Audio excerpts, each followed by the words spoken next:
Assalamualaikum warahmatullahi wabarakatuh. Alhamdulillahirrabbilalamin. Wabihi nasta'inu ala umuri dunya waddin.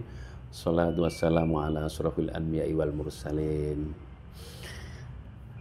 Jamaah sekalian, kaum muslimin yang saya hormati, yang dicintai oleh Allah. Alhamdulillah wa syukurillah ya. Insya Allah sebentar lagi kita akan masuk di bulan Ramadan. Sebagaimana kewajiban umat Islam untuk melaksanakan ibadah Ramadan ini ketika dia tidak memiliki halangan syar'i. Nah, jamaah sekalian, saudara-saudaraku kaum muslimin, dari sisi kesehatan ya atau fisik nih, kadang-kadang orang bertanya, nah mengapa kita harus puasa kan begitu ya? Padahal kan kita butuh energi untuk beraktivitas. Nah, kalau kita lihat dari perintah Allah di Quran itu menjelaskan bahwa secara umum puasa itu wajib bagi kaum muslimin. Tetapi berikutnya ada syarat ternyata ya. Apa syaratnya? Syaratnya dia sehat. Nah kan gitu, kalau dia pas Ramadan tidak sehat itu boleh menunda puasa. Nanti dilaksanakan pada saat dia sehat di luar Ramadan, kan begitu ya. Nah oleh karena itu, kalau kita ingin menjaga puasa kita dengan baik menjelang Ramadan, kan artinya kita harus menjaga kesehatan kita juga. Supaya pada saat Ramadan kita sehat dan siap menjalankan puasa. Nah, maka dari itu, prinsip hidup sehat itu harus terus kita jaga, kita laksanakan baik di saat puasa maupun tidak puasa. Supaya ketika ingin puasa, fisik kita fit dan memenuhi persyaratan untuk berpuasa. Ada orang yang memaksakan diri tetap berpuasa ketika dia sakit. Nah, sebenarnya ini secara syar'i malah tidak tepat. Karena puasa itu tidak untuk menyengsarakan, tetapi puasa itu sebagaimana hadis Nabi untuk menyehatkan. Nah, pemahaman-pemahaman yang seperti ini harus kita perbaiki.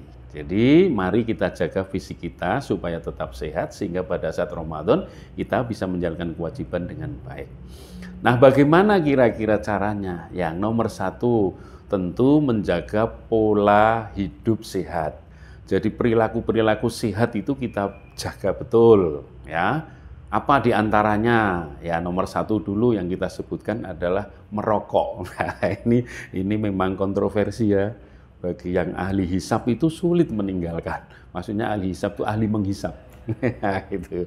Nah, tentu kita kurangi kalau dia.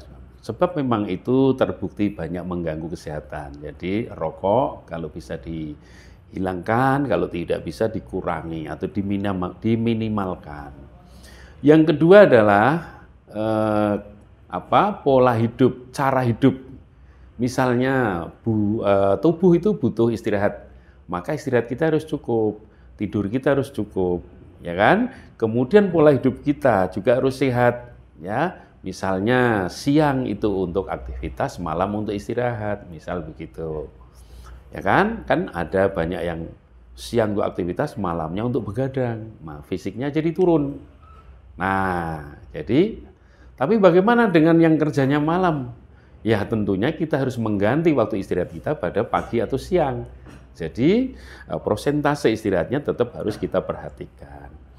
Kemudian yang ketiga adalah pola makan kita, konsumsi kita. Nah, sering kita ini karena mungkin lagi enak gitu ya, makannya itu kemudian berlebihan, melebihi porsi yang dibutuhkan tubuh.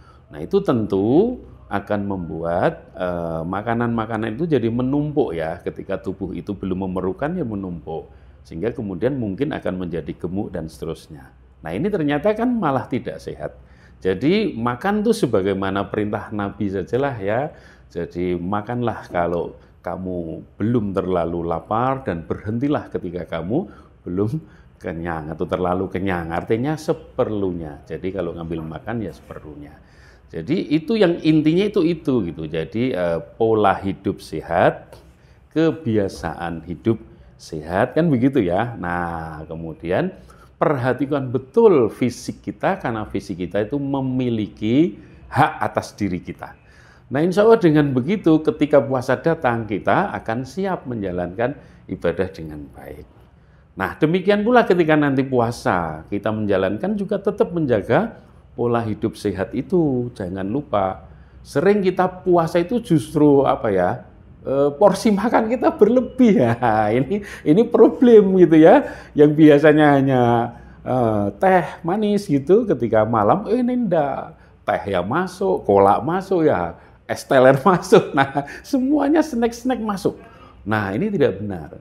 Apalagi nanti kita kaitkan dengan ibadah-ibadah yang lain.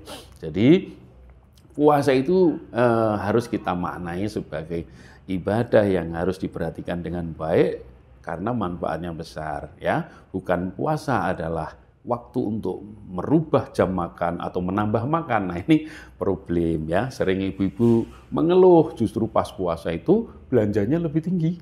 Padahal logikanya kan mestinya puasa belanjanya kurang, wong makan 3 kali menjadi 2 kali. Nah, jadi mari kita menjadi orang Islam yang cerdas, yang bisa mensikapi semua perintah ibadah itu dengan baik, karena insya Allah Islam itu rahmatan lil alamin.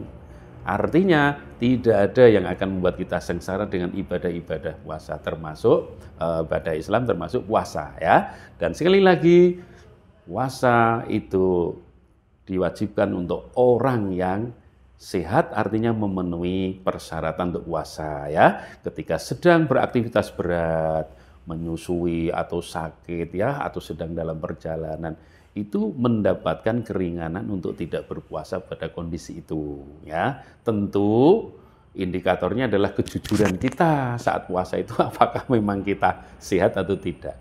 Nah, maka kejujuran juga menjadi kunci keberhasilan puasa.